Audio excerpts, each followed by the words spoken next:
Footprint casts invariably are human, animal tracks, or some natural indentation in the ground. Pulling up into Tom's driveway, Hey, guys. Oh, How's it going?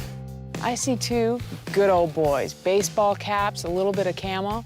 Hopefully they'll be able to offer some information that we can follow up on. So we heard you guys got some tracks. yeah, we got some casts to show y'all. That's huge. Oh, yeah. What is that, like a 17-incher? Look at this one. 17. That's the biggest one I've seen in the Midwest. And the first thing I'm thinking is, wow, these all look kind of different, and they have different sizes. That's what you would expect if they're getting real impressions. The guys who are gonna fake things are gonna have a whole bunch of casts that look all exactly the same. These look like they really found them in the woods and they cast them. You can see the foot shape in most of these, some better than others, and a few of them are just mind-blowing. This first cast I got in April of 2012. That one actually came out not far from behind my house. Yeah. It appeared like it might have slid on the side of the ridge. Considered, it would slide in the mud.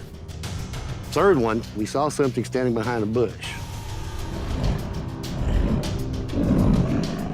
But it was so thick back here, the vegetation was, we couldn't get back down there. Well, the next day, I got up and I said, well, I'm gonna take my four-wheeler and go back in there. I went back into that bush, and that's what I casted. That's a beauty, man. I'd love to have one like that.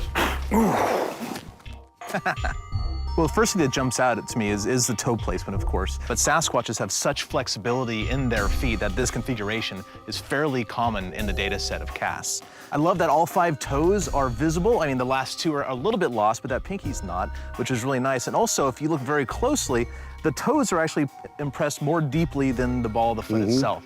All of these things are really nice indicators of a very likely real Sasquatch print.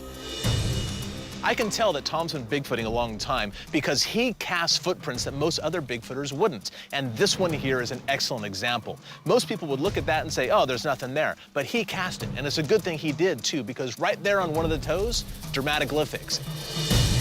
Fancy word for fingerprints, basically. Primates have dermatoglyphics, and no other animal does. This thing was made by a primate.